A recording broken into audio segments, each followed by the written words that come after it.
Hello students, welcome to my YouTube channel. आज इस video में हम food science and technology ICR ASRB NET examination के syllabus में से यूनिट 2 का पार्ट बी का topic structure composition and milling of wheat grain को कंटिन्यू कर रहे हैं। इस वीडियो के फर्स्ट पार्ट में हमने introduction to wheat, origin, classification and varieties of wheat and structure of wheat को डिटेल में पढ़ा था। आज इस वीडियो में हम कंपोजिशन ऑफ व्हीट ग्रेन को डिटेल में स्टडी करेंगे। आपको एक बात बताना चाहूँगी कि जो food science and technology MSc के स्टूडेंट्स हैं, उनके सीरियल्स एंड मिलेट्स सब्जेक्ट में ये जो व्हीट का टॉपिक है वो एक हाईलाइटेड टॉपिक है, जो कि मुझे भी मेरे एग्ज़ाम्स में 10 मार्क्स में आया था। अगर आप चाहो तो इस वीडियो के डिस्क्रिप्शन में से इसके नोट्स भी ले सकते हो और इस वीडियो को भी देख सकते हो। तो चलिए वीडियो स्टार्ट करते हैं। Composition of wheat grain.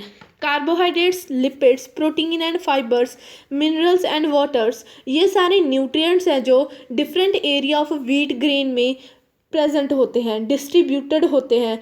कुछ रीजन्स जो व्हीट के पार्ट्स के कुछ रीजन्स हैं, उनमें कंसनट्रेटेड फॉर्म में भी ये सारे न्यूट्रिएंट्स हैं जो पाए जाते हैं। स्टार्च है जो मेनली एंडोस्पर्म में प्रेजेंट होता है। क्रूड फाइबर्स ब्रान में प्रेजेंट होते हैं। एंड जो प्रोटीन है वो through out the grain distribute हो जाता है। जो हाफ लिपिड्स हैं वो एंडोस्पर्म में प्रेजेंट होते हैं। And fifth of the germ rest in the brain. And जो बाकी लिपिड्स हैं वो ब्रेन में एंड जर्म में डिस्ट्रीब्यूट होते हैं। जो अल्यूरोन लेयर है उसमें वो पेरिकार्प एंड टेस्टा में रिच होता है। जो पेरिकार्प एंड टेस्टा है उसमें अल्यूरोन जो कंपोनेंट है वो रिच होता है। एंड जो मिनरल्स हैं वो पेरिकार्प, टेस्टा एंड अल्यूरोन लेयर में प्रेजेंट होते हैं। ये कंपोजिशन ऑफ व्हीट का चार्ट है जिसको आपको अच्छे से रीड करना है और कॉपी पे बना लेना है, जिसमें मैंने protein, ash, fibre, lipid and starch components की मात्रा बताई है कि कौन कौन से पार्ट में कितने कितने प्रेजेंट हैं। Whole wheat, endosperm, germ, aleurone layer and bran में ये सारे कंपोनेंट्स कितने कितने मात्रा में प्रेजेंट हैं। तो ये आपको अच्छे से पढ़ लेने हैं एंड कॉपी पे लिख लेने हैं। नेक्स्ट इज़ जो प्रोटीन है व्हीट में, वो जो व्हीट प्रोटीन है वो 2 टाइप का होता है। एक तो ग्लूटन फॉर्मिंग प्रोटीन, एक नॉन ग्लूटन फॉर्मिंग प्रोटीन। जो ग्लूटन फॉर्मिंग प्रोटीन है उसमें ग्लाइडिन एंड ग्लूटामिन्स 2 टाइप के प्रोटीन होते हैं।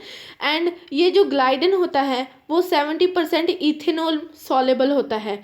एंड जो ग्लाइडिन प्रोटीन होता है वो विस्कोसिटी एंड एक्सटेंसिबिलिटी देता है ग्लूटन के कॉम्प्लेक्स नेटवर्क स्ट्रक्चर को। एंड जो ग्लूटामिन्स होता है, ग्लूटन प्रोटीन होता है, वो अल्कोहल इनसॉलेबल होता है। बट ये जो डाइल्यूट एसिड्स होते हैं एंड एल्कलीज होते हैं उनमें सॉलेबल होता है। जो ग्लाइडिन एंड ग्लूटामिन्स हैं उन्हें हम स्टोरेज प्रोटीन बोलते हैं। एंड जो ग्लूटेन प्रोटीन है वो रिच होता है ग्लूटामिन्स में, बट पुअर होता है एसेंशियल एसिड्स जैसे कि amino acids, lysine, methionine and tryptophan में। नेक्स्ट इज जो नॉन ग्लूटन फॉर्मिंग प्रोटीन होते हैं उसमें 2 टाइप के प्रोटीन आते हैं, एल्ब्यूमिन एंड प्रोलामिन। जो एल्ब्यूमिन प्रोटीन होता है वो वाटर सॉलेबल होता है। जो ग्लूटन है, ग्लूटन एक वेरी कॉम्प्लेक्स नेटवर्क है प्रोटीन का, जिसमें polymeric glutenin and monomeric gliadin present होता है। जो ग्लूटेनिन है वो इलास्टिसिटी को कन्फर करता है। एंड जो ग्लूटेन है वो सफिशेंट अमाउंट में इंट्रैप करता है CO2 को। Gluten responsible for most of the viscoelastic properties of wheat flour dough, commonly known as flour or dough strength of the wheat। जो ग्लूटेन है वो रिस्पॉन्सिबल होता है मोस्ट ऑफ द जो विस्कोइलास्टिक प्रॉपर्टीज़ हैं व्हीट फ्लोर की, उसके लिए। एंड इसे हम कॉमनली बोलते हैं फ्लोर और dough strength of the wheat. Next is a carbohydrate. Starch. जो स्टार्च है वो 2 पॉलीसेक्राइड होते हैं। जो स्टार्च ग्रेनुअल्स होते हैं उनमें 2 पॉलीसेक्राइड प्रेजेंट होते हैं, जिनका नेम है अमाइलोज एंड अमाइलोपेक्टिन। जो अमाइलोज होता है वो हाईली ब्रांच्ड पॉलीमर होता है, जो कि लिंक होता है alpha 1,6 and alpha 1,4 glycosidic bond से।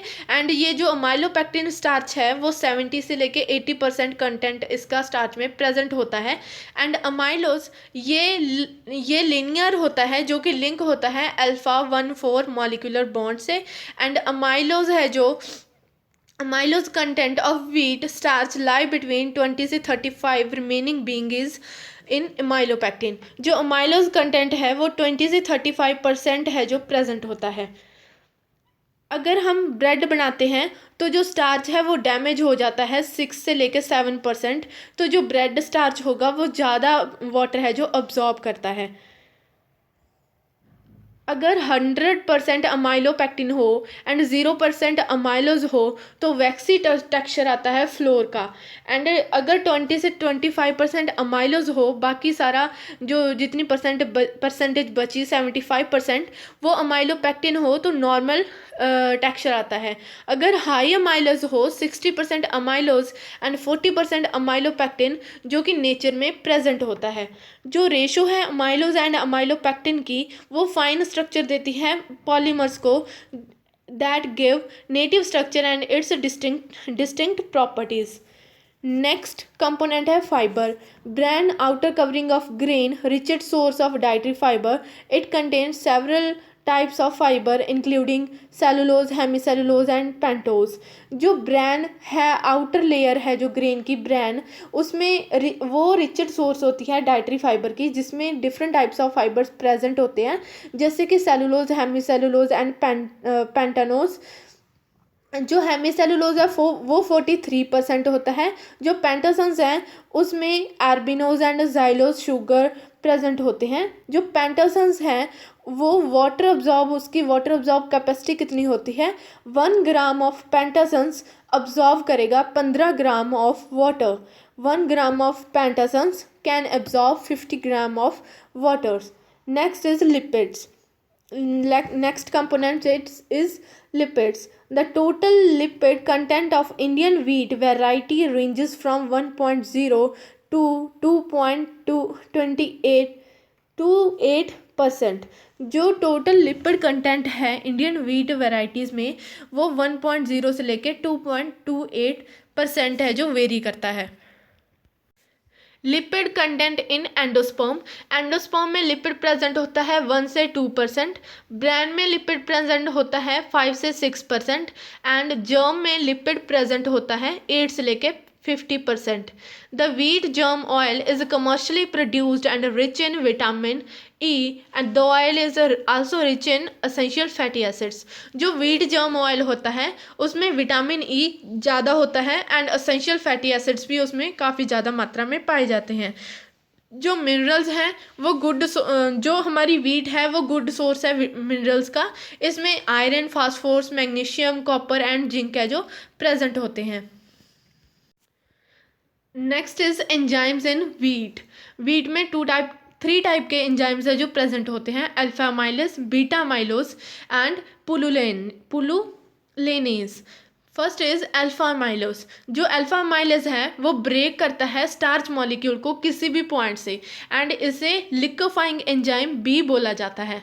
Next is pullulanase. इसकी एबिलिटी होती है कि ये अल्फा 1,6 लिंकेज को ब्रेक कर देता है, पुलुलेनेज एंजाइम।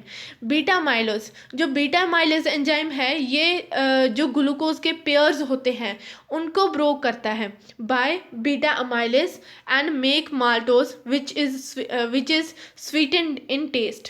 ये 2 पेयर्स होते हैं, जब ग्लूकोज के 2 पेयर्स को है जो ब्रेक करता है एंड क्या बनाता है, माल्टोज, जो कि स्वीटन होता है टेस्ट में।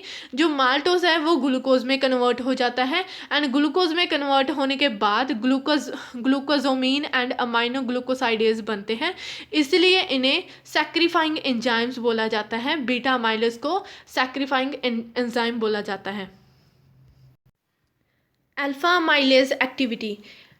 Diastatic enzymes comprises alpha amylase and beta amylase.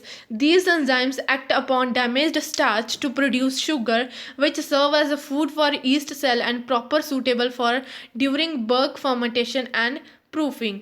जो alpha amylase and beta amylase enzymes हैं, ये एंजाइम्स एक्ट करते हैं डैमेज्ड स्टार्च के ऊपर, ताकि वो प्रोड्यूस कर सकें शुगर है जो एज अ फूड सर्व होती है ईस्ट सेल को, जो कि बल्क फर्मेंटेशन एंड प्रूफिंग के लिए सूटेबल होती है। Normally Indian wheat flour contain sufficient amount of beta amylase but lack of alpha amylase. जो नॉर्मली हमारी इंडिया की व्हीट फ्लोर है, उसमें बीटा माइलेज तो सफिशेंट अमाउंट में प्रेजेंट होता है, बट अल्फ़ा माइलेज प्रेजेंट नहीं होता। With alpha amylase result in a bread with improved crust colour, finer texture, grain and increased volume. अगर अल्फ़ा माइलेज प्रेजेंट होता है व्हीट फ्लोर में, तो ब्रेड की जो क्रस्ट का कलर है वो भी इम्प्रूव हो जाता है, फाइनर ग्रेन हमें मिलता है, एंड वॉल्यूम है जो वो भी इंक्रीज हो जाता है। Decrease water absorption, impart stickiness to dough, bring about a slacking of the dough and produce inferior grain and texture in the bread product. Ash content, जो ऐश कंटेंट है wheat में उसके बारे में पढ़ेंगे। जो वीट यूजली कंटेन 1.4 to 2.0% और 14% moisture. Ash content closely related to the color influencing components of the wheat.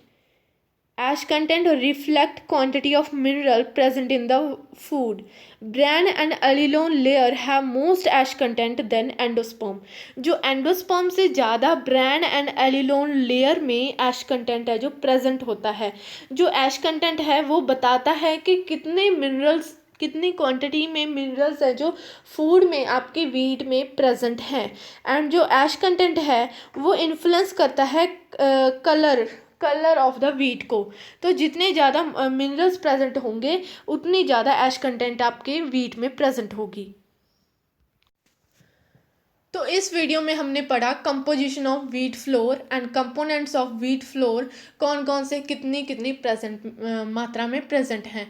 Hope आपको वीडियो अच्छी लगी होगी। अगर आपको वीडियो पसंद आए तो मुझे कमेंट करके ज़रूर बताइएगा। अगर आपको कुछ खामी लगे मेरी वीडियो में तो आप मुझे वो भी सजेस्ट कर सकते हैं।